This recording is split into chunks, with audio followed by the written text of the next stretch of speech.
Now we start the class.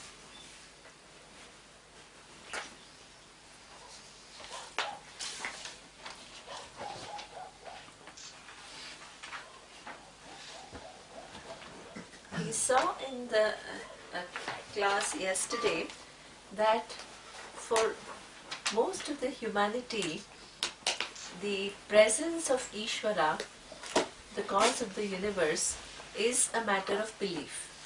Okay? Because it is matter of belief, then there are many intellectuals who then don't want to accept it, because then they say any belief, if it is not supported by logic, why should I believe it? Right? So that's a very valid question. Okay? Now here, what we are doing is, we are not keeping Ishvara as a matter of belief. Okay? We are making you see the presence of order which is already there. Okay? So it's something that just tuning in to a certain fact. Okay? So that means nobody can deny that there is an intelligence which makes all these different atoms and particles first of all come into manifestation, and after that arrange them in a way with all these different permutation and combination to become this Jagat. Okay? But even within these different forms that are manifesting, the interconnectedness is something which is mind-boggling. The interconnectedness and interdependence that we say is arranged with an amazing precision. I have eyes, then there are objects for me to see. Okay? Then the eyes can report the forms to my brain. My brain produces certain sensations, it adds a meaning, and then I can respond. The whole, it's not just coming into manifestation different forms. Okay? Within that, the whole sophisticated interaction is possible. Okay? And it is all done with amazing, and within that there are so many permutations and combinations that are collapsed. Okay? A human eyes have a certain range. Every human eye follows a certain range. Okay? But within that, each one has a unique eye. Okay?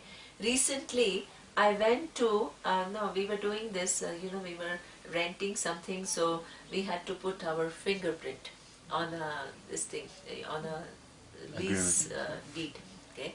And then they said, this little print of yours is something which is not repeated for neither in the past nor in the future. It is just mind-boggling.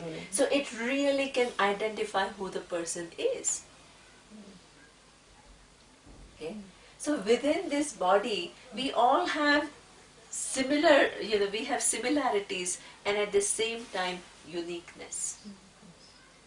That and the amount of intelligence it exhibits is something which is just brilliant. Okay?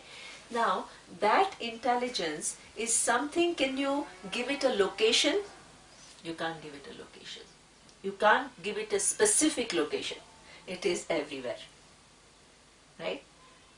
Can you give it a given form? No. Why? Because it is in and through every form. Right? If it had one particular form, then it cannot be any other form. Logically, it's impossible. Okay? Because it is free from all forms, it can manifest in all different forms. Okay? So this intelligence is not located in any given place. It does not have any given form. It is all pervasive. Itself is, now there is a question which is very important. People say, oh, if Ishvara pervades everything, then before it is only I have my problem, then Ishvara will have what? Everybody's problems compounded. Right? Yeah. Because if all that is here is Ishvara, this intelligence which is manifesting in all these different names and forms, can you separate anything else from Ishvara? No. So that means my suffering is who's suffering? He's suffering. Ishvara suffering, right? All the criminals are who? Right? So these are the implications. So you need to understand something more. Okay? What you need to understand is something which is critical to understanding Vedanta. Okay? We have a term which is one is Satyam and the other is Mithya. Okay? What is Satyam and what is Mithya? By definition, definition is that Satyam is that which does not depend upon something else for existence. And Mithya is that, unfortunately, people have not understood the meaning of Mithya. People translate it as illusion. They translate it as some, false. It only means that which has a dependent reality. Okay? Dependent reality. How do I understand what exactly is dependent reality? Very important. Okay? Here. This table, if I ask you, Dev, what is this object here? Table. It's table. Okay. Now I prompted you, I should not have done that. Right? Okay. So this is table. Now Dev says, I'm so sorry. Dev says this is a table and I say it is wood. Right? So now, table and wood are not synonyms. Right? They are not synonyms. So we are both looking at one object. Dev says it is table and I say it is wood. Who is more right? Table made out of wood. Exactly. So that means, but who is more right? Right? Wood is more right. Why? Because the Without table wood. would not come into creation without the wood. Exactly. Absolutely. So I tell Dev, I said, okay, you see a table, I see wood. I'm taking out all the wood because that's what I say it is. Show me where the table is. Yeah. Yeah. Right? Yeah. So that means the table is not an illusion. It is a form. Absolutely. And it performs a given function. Okay? The size of the table will decide how many things that I can keep on it. Okay? So it has a reality.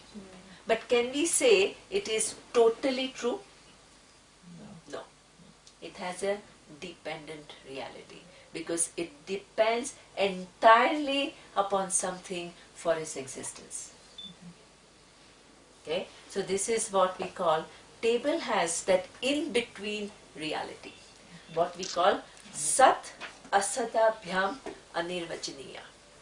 Neither you can say it is Asat, it is not there, nor you can say it is Sat, because Sat is defined as that which has a independent reality. Okay? It has that in-between reality. Okay? So this is how, now you have to come to a next question. Okay? Now is Neema, this sorry. wood? So, when you're talking about mithya, this has nothing to do with mithya. Is this mithya? The table is mithya? Is that what you're trying to say? Because you're saying it's not the absolute truth. It's not an illusion. Yeah. But the table is mithya. Yeah. Okay. Yeah? Okay. What I want to show is something else, Meera. I'm coming to that. Okay? What I want to really, the point that I want to make is, I want to show you, my point is, I want to show you how Ishvara, even though it is everything, it is not bogged down by all the worries and the problems and the criminality that we have. Because the Jagat and Ishvara enjoy a different type of reality. Right? That's what I want to show you. Because I started by saying, if Ishvara is everything, okay, then Ishvara would be suffering from what? Everybody's pain, Yes. right? Everybody's criminality, everybody's atrocities, everything. Yeah. Okay? But the relationship between Jagat and that intelligence is different. Okay? In order to show that, I'm starting with a table. Yeah. Okay? So the table is that this table is something which is entirely depend upon wood for its existence. Is the wood at any given point in time confined to the qualities of the table? No, No. Why? because it can be transformed into anything. Exactly. You I can break it and I can make it into totally different object. Will the table, the qualities of the table stick to the wood? Not at all.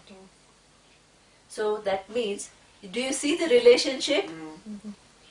Yeah. Right? What is it? While the table cannot be separate from the wood is always free from the confinement of being the table. Yeah. Yeah. This is something which is extremely important to understand. Okay? Because then this wood always transcends. You know, this is what we call transcend. It doesn't mean that you go up or down or anything. The wood always transcends the qualities or attributes of a form. Okay? This is something. Now, let's go back and see the relationship between all intelligence and everything that happens in this world. Okay? Because we have to understand that while all that is happening, Ishvara, the all intelligence, is free from whatever the experiences are. Okay? Otherwise, our Ishvara will be totally downed with all kinds of problems. Right? So now, let's say I have, and in fact it's very logical. And now the discoveries of science have helped Vedanta tremendously. Okay? Now let's say that I am feeling sad. Okay? There is a feeling which is a very, and then like yesterday, Jay was so moved by seeing all the soldiers. It is true. You see the kind of sacrifices some individuals make and the kind of difficulties they go through. For what? For protecting the nation. Yeah. That is, it really, it moves you from a very deep, really if you think about it, what is happening and the kind of difficulties and the severe conditions within which they live. Okay, so that means there is a sensation of feeling sad. Yeah, it's true. Okay, but what exactly is happening when I'm feeling sad? Okay, what is happening in the brain which is giving me the sensation of feeling of sadness? What is happening? The neurons are ticking, okay, and there is this electromagnetic and chemical connections which are all happening to give me that sensation. Okay, are the neurons? Can you say the sadness belongs to the neurons? No. The sadness never belongs to neurons. Does the sadness belong to the chemical? No. Does the sadness belong to the electrical connections? No. Okay, so that means that while I'm feeling sadness, which is a result of coming together, combination of all these different factors, they are completely independent of that. Okay, it's very important to recognize.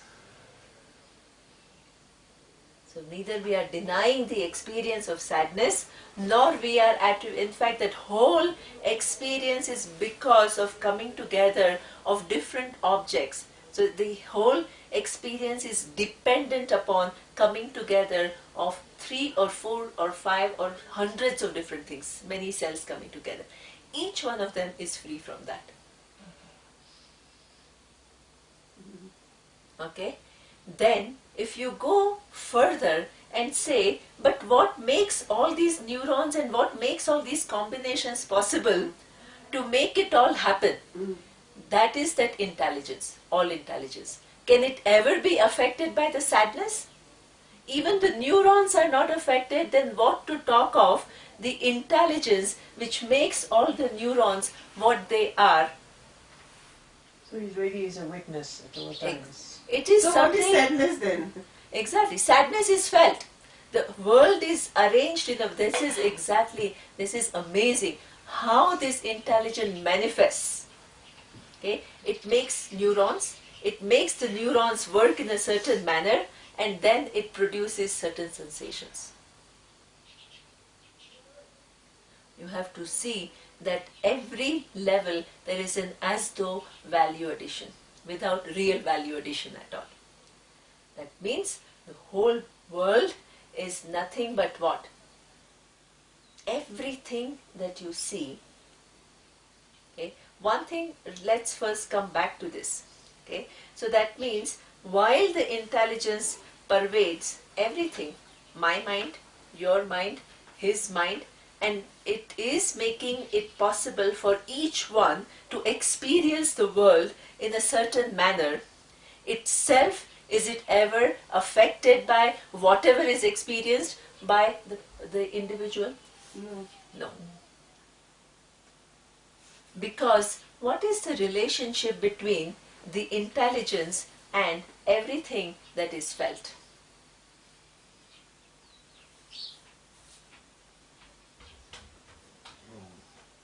Creation? Non-dependent. Exactly. Absolutely. Absolutely. Right? So that means everything else depends upon intelligence. Intelligence is free from everything that it depends upon. It doesn't have the attributes. It doesn't take on the attributes of what it creates.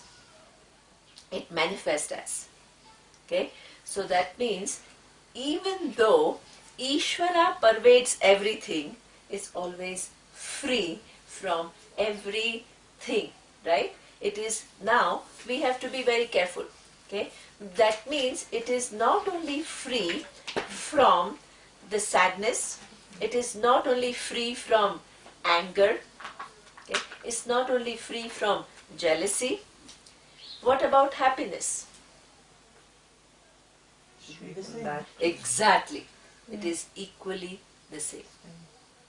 Okay? Because happiness is again, the whole process of happiness is what? Same neurons thing of a Rajasic person.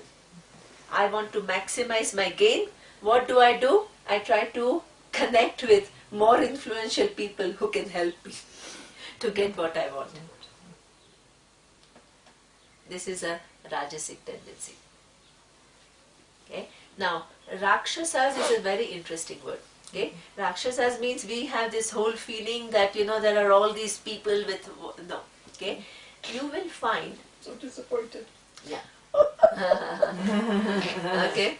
So Rakshasas are not just, you will have people in this world who are extremely successful from one dimension. Okay? But if you really look at their whole being, it's not that they are the most evolved and the most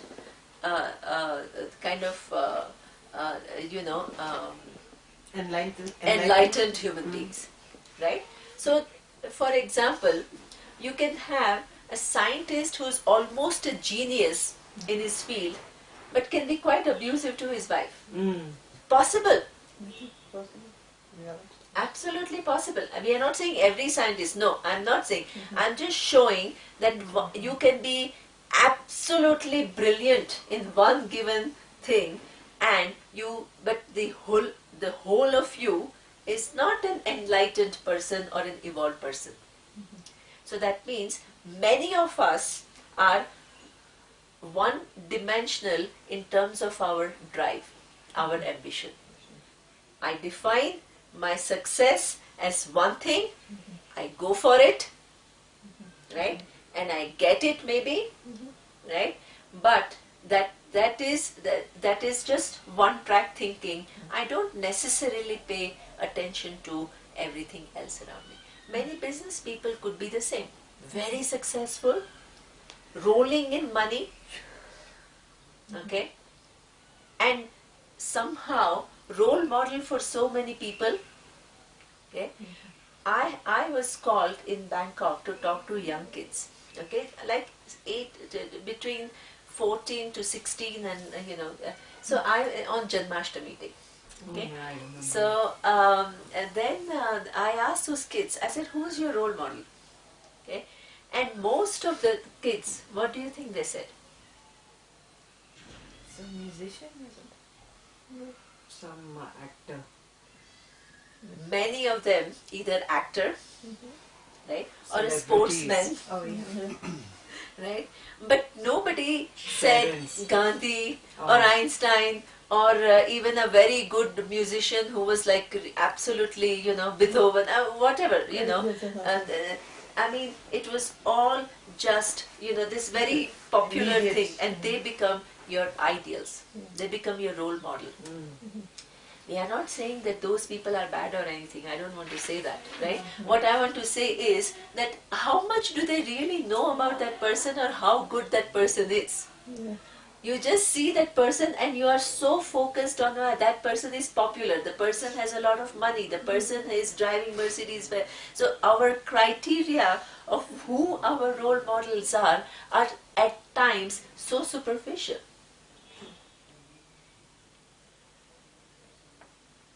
Okay, so the Rajasic people have a tendency to be that one track. I like this. This is who I, this is what I value. This is the person who I see as having that I value, and then I want to either emulate that person or I want to be like that, or then this is what I'm going to dedicate my life to. One dimensional. Not looking at the totality of things. Okay, so this is what Rajasic people are committed to. Whatever. Okay, a Rajasic person could be wanting to be what? Many different things. But I'm not saying that everybody who's going for one thing can again become very evolved person. It can. But at times you find people who are not overall evolved person but only focused on one given thing. And they miss out on so many other things. So that holistic growth is not there. So this is what we say the Rajasic people are attracted to. Okay? Now what is the Tamasic people attracted to? Rakshasas you're talking about. Rakshasas are people who are, very, very accomplished in one, but may not be a very, our teacher used to say that, even the so-called Wall Street people, okay, so they are walking in suit and this and that, but the kind of manipulation that goes on, they are very smart people, by the way, okay, they are not dumb people, okay, so they have this whole financial crisis that happened and the whole economic crisis that happened in the world. Right? What happened? That these people had given loans to people to buy houses. Okay? And those people they knew very well that they cannot afford it. Right? So this is what we call subprime mortgage. Yeah. Okay? Now so it's a high risk product because you're being a banker, you know very well that you give a loan to a person who doesn't have the capacity to repay. What do? You know that it's a high risk. So now you want to diversify the risk.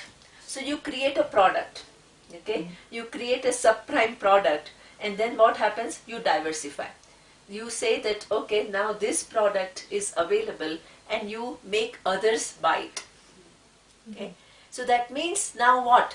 People have bought it coming from Wall Street. These product, big banks, Goldman Sachs, JP Morgan, all these big banks, Salomon Brothers, okay, Merrill Lynch, big names. Okay, people buy those products all over the world, all banks. Okay, now the very basis of your thing is faulty. So at one point, the whole thing collapses. How long can you just go on diversifying the risk when people start faulting and then there is no money? the whole system collapses. And still, for how many people, the dream is to go to Wall Street. Why? Because it's not going to affect them somehow. Exactly. And they are still going to be able to. You think that they are now MBA students don't want to go to Wall Street? They understand what happened. But their image of the life. Exactly. Right? So this is what we call the Rajasic people are attracted to, I am interested in my wealth. Yeah. That's all. That's all. So who is my role model? Wealth. Wealth. The person who I see has wealth. Person who So that person may not be the most ethical person or the most enlightened person. Okay? And then I dedicate my life to that. I put aside every other assessment. I just go, this person has money, this is what I want, and this is what my life is dedicated to. And that happens in many, many. So this is what we say, Rakshas. Rakshasas don't mean that Rakshasas are really bad or anything, you know. You and those people are successful from one standpoint. We are not saying they are all bad people. They are not unintelligent people. We are not condemning them. Okay? We are just seeing how their one-track commitment makes them make certain wrong decisions, inappropriate decisions. This is the whole thing of Rajasic tendency. When something becomes too important for you, you don't see the totality, you just go for that. And like you said yesterday, I like that everyone has elements. Elements of that, absolutely. So you could have a Rajasic tendency in you, or you could be primarily that, but then you're so working hard to do things correctly and that, Absolutely. or something like that. Absolutely. I like that idea Absolutely. more than there are Rajasic people. Absolutely. That we Their have- tendencies. We all have qualities, absolutely. But you have a predominance, okay? So this is why, in fact, we divide what unfortunately is been really named and condemned as a caste system is actually the idea is what you're saying, okay? You find different types of people, okay? And all of us have all three, okay? Sattva, Rajas and Tamas, okay? What is the idea now that you raise this question? I'm just going to give you, I don't want to go into a discussion of that, but I'll tell you, this is true what you're saying, okay? So you have people who are predominantly sattvic people because they exhibit that capacity to, you know, their whole thing is a bigger cause, or as I had said, many different expressions of what is a sattvic person. Then Rajas is the second in line. So they have some drive, they have ambition. It's not that they don't have, but it is secondary. So the drive is used for a bigger cause. Okay?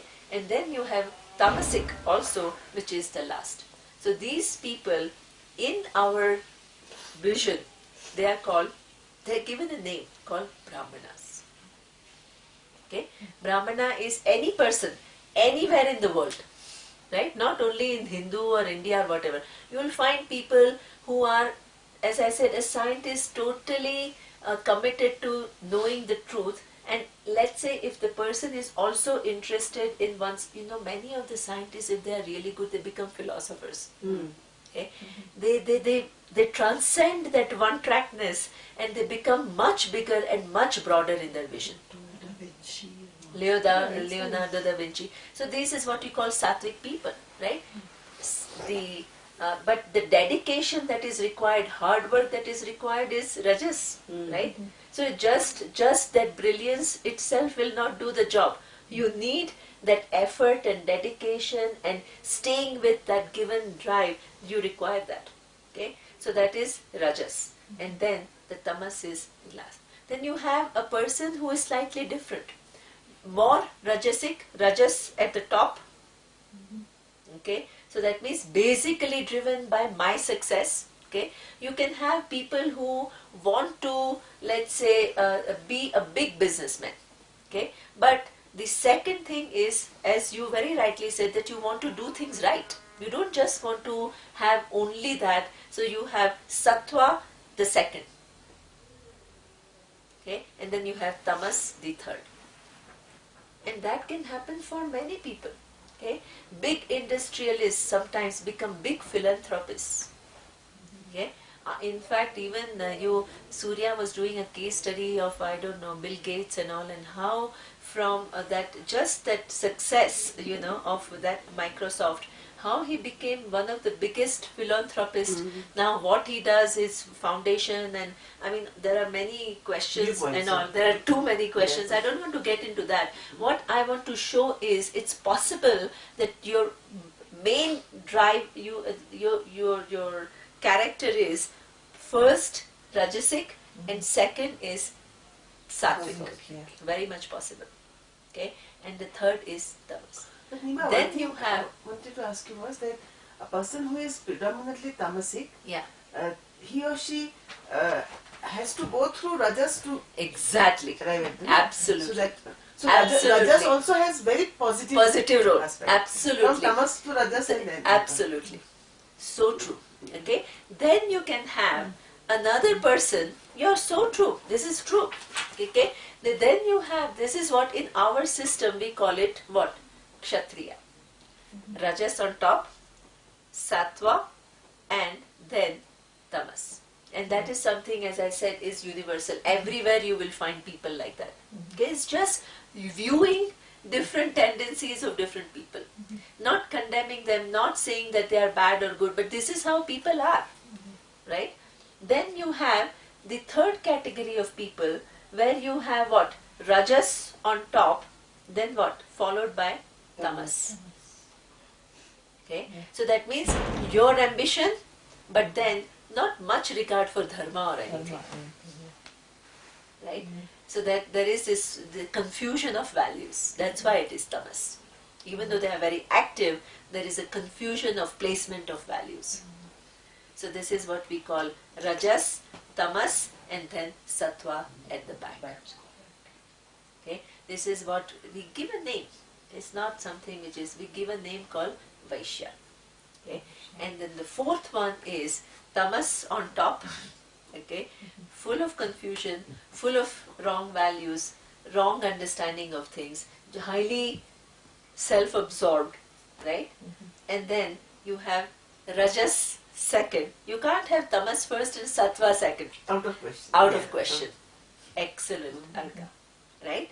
So you have tamas, then you have rajas, right? And then you have sattva. What is the vision of your life? Within that, you are born with that. Do you think that you are condemned to that all your life? Yeah. No. Okay. What is your attempt as an individual? To reach the highest. To become predominantly sattvic. Sattvic. Okay. So now, does it mean that you have to shift your profession? No. No need. Attitude. Exactly. You can be doing anything. What makes you a sattvic person is what you understand of life. Okay. And how you transact with the life. Right. There is this story of Narad Muni, na, that he was asking somebody, one person told him, I am always talking of God, but yet I don't have realization of God. So what is it? Isn't it cheating? So Narad Muni said, you take this bowl full of oil and you take a round of the earth once and then you report to me. So then that fellow was very careful, and not a drop of oil should fall. So he was so preoccupied. So he came back and then Narad Muni asked him, how many times did you remember God? So he said, how can I remember God when I am so preoccupied? So he said that poor farmer, he is so preoccupied just to eke out his livelihood, but he remembers God every moment. And that is why he is higher up than you. So he is poor. It's a beautiful story. Beautiful. Yeah, exactly. So this is something which is the goal of life for us is not to get one more car, to get one more, it is to evolve to be a sattvic person, person of values, person of wisdom. person who sees things clearly, person who doesn't add one's own limitations to things, right? Person who doesn't operate from one's own narrow-mindedness and suffers from all kinds of problems of anger, frustration, disappointments, anxiety. No. Okay. This is, if that is the goal of your life, can you call anything, any life experience as something which is negative? Can't be, No, yes. can't be. Right? Because the whole focus is different.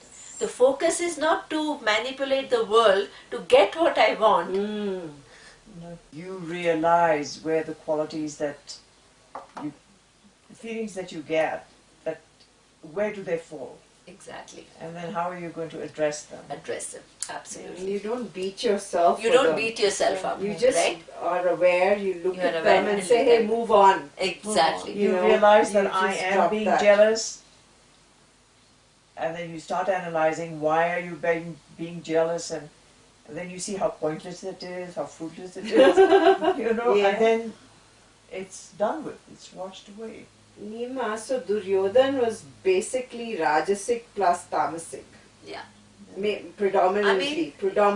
Yeah. If you just to get the qualities there, not to label anything, but it's Yeah. what you. I mean, one would Figure. say because he was driven by power to the extent that he was blind to everything else.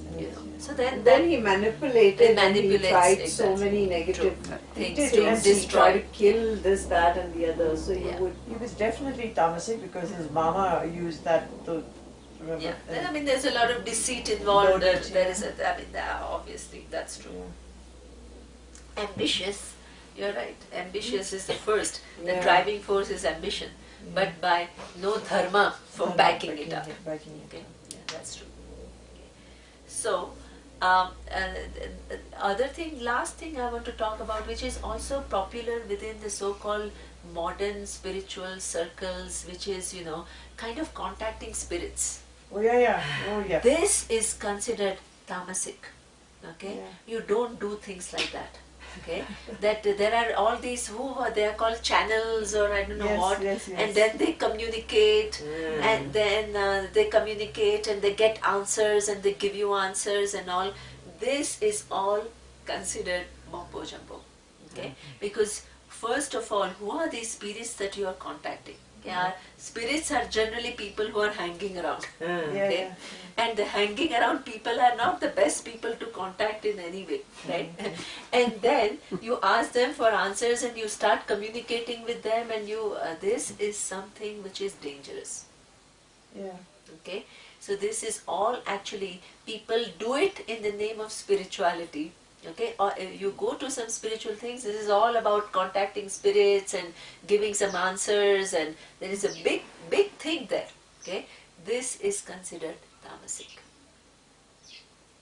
Okay, so you think that you are evolving spiritually, but actually what it is that you are doing, okay, fruitless.